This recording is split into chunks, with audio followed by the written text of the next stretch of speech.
Very good morning to all of you, dear student. I'm Keshav, your English teacher. Student, today we are going to start our new poem, Geography lesson, and this poem is written by Zulfikar Ghosh. Okay so geography lesson में इसका main ये नहीं कि हम geography के lesson के बारे में आज स्टडी करेंगे. ज्योग्राफी लेसन का मतलब है इसमें कि भौगोलिक जो अध्ययन है वो करेंगे, लेकिन सिर्फ कवि के द्वारा जो क्वेश्चन पुटअप हो रहे हैं ना उसके बारे में हम अध्ययन करेंगे. ज्योग्राफी से रिलेटेड कोई भी अध्ययन यहाँ पे नहीं करेंगे. ठीक है. सो एक बार इसका नोट पढ़ लेते हैं. Can you imagine what your city would look like if you सा it from 10,000 feet above the ground, neatly planned and perfect in proportion like a geometric design. It would strike you as something very different from what it actually is while you are in the thick of it. Here is a poet's description of just such a view of the city and some questions that come to his mind. Actually में क्या है कि कभी जब एक aircraft में बैठकर और आसमान की तरफ जाता है तो उससे जब वो नीचे अपनी सिटी की तरफ देखता है तो सिटी में जो उसे जिस तरीके से दिखती है वो उसी तरीके से यहाँ पर डिस्क्रिप्शन करता है. ठीक है. वो कैसे करता है, स्टेंजा को रीड आउट करता है, फिर हमें समझ में आएगा. फर्स्ट स्टेंजा इसका, when the jet sprang into the sky it was clear why the city had developed the way it had, seeing it scale 6 inches to the mile.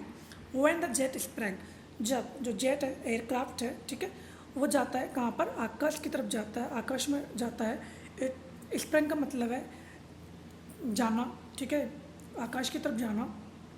Into the sky, आकाश की तरफ जाना. It was clear why the city, और ये बिल्कुल clear हो जाता है why the city had developed the way it had, कि सिटी को इस तरीके से विकसित क्यों किया गया है जिस तरीके से फिलहाल वो है. Seeing it scale 6 inches to the mile, और जब इसे वहाँ से देखा जाता है, एयरक्राफ्ट में से देखा जाता है मीलों दूर से, तब ये कितनी कैसी दिखती है, 6 inch, मतलब कि सिर्फ 6 इंच की दिखती है. There seemed in an inevitability about what on ground had looked haphazard, unplanned and without style when the jet sprang into the sky. मतलब कि इनविटेबिलिटी का मतलब होता है अनिवार्यता, और ये बिल्कुल एक दिखता है, अनिवार्य प्रतीत होता है. About what on ground had look haphazard, मतलब कि जो जो ज़मीन है ना फिलहाल वो किस तरीके से दिखती है, हैफाजार्ड मतलब कि अव्यवस्थित. हैफाजार्ड का मतलब होता है अव्यवस्थित. अनप्लान, जो कि बिना किसी प्लान के बनाई गई हो. एंड विदाउट स्टाइल, और किसी भी बिना किसी स्टाइल के बनाई गई हो. When the jet sprang into the sky, जब जो जेट है, जो एयरक्राफ्ट है, वो जाता है कहाँ पर, आकाश में.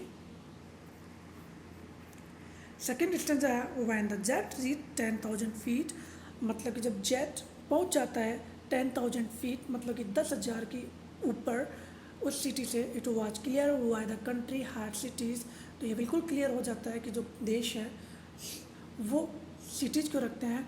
वेयर द रिवर्स रैन, और जहाँ पर क्या होती है, नदियाँ बहती है. And why the valleys were populated, और जो वैलीज हैं, जो घाटियाँ हैं, वो पॉपुलेटेड क्यों होती है, वहाँ पर इतनी जनसंख्या में लोग क्यों रहते हैं.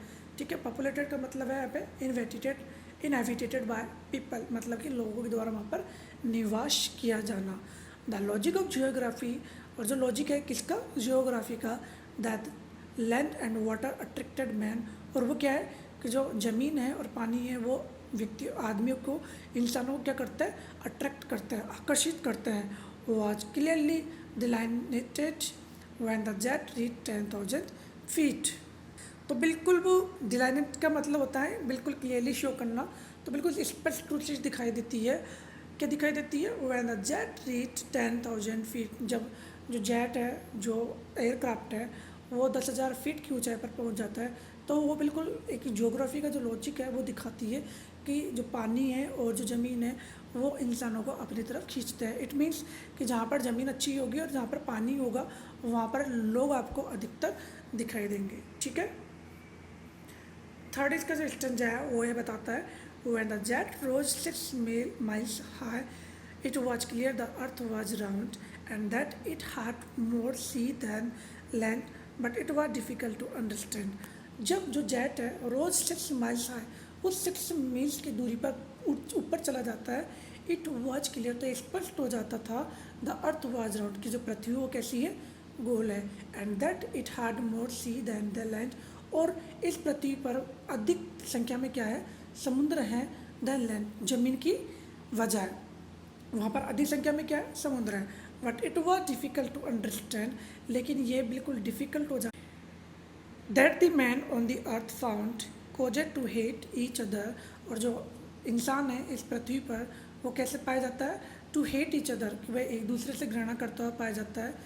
To build walls across cities, जिसने कि बिल्ड किया है, निर्माण किया है दीवारों का, एक्रोस सिटीज़, शहरों के चारों तरफ। एंड टू किल, और टू किल का मतलब मारने के लिए। From that I it was not clear why, और उस ऊंचाई पर से मुझे यह प्रतीत नहीं होता कि ये जो पृथ्वी, जो इस धरती पर है, इंसान के द्वारा जो घृणा की जो लाइन खींची गई है, ठीक है, और जो दीवारें बनाई गई है, वो क्यों किया गया है। समझ में आया होगा शायद आपको ये स्टेंजा। सो प्लीज़ एक बार इन स्टेंजा को क्लियर करके चेक करके देख लीजिएगा। कहीं पे भी कोई भी इश्यू आ रहा हो, प्लीज़ एक बार वीडियो को रिपीट करके चेक करके देख लीजिएगा। इसका जो क्वेश्चन आंसर है वो हम कल करेंगे। सबसे पहले आपको जो लेसन है उसे समझना है, ठीक है। स्पेलिंग मीनिंग कहीं पे भी कोई भी प्रॉब्लम आ रही हो उसे देख लीजिएगा। मैंने स्पेलिंग मीनिंग जो भी हार्ड है उनका यहाँ पे हिंदी ट्रांसलेट कर दिया है, ठीक है। Thank you, thanks a lot of you, thank you.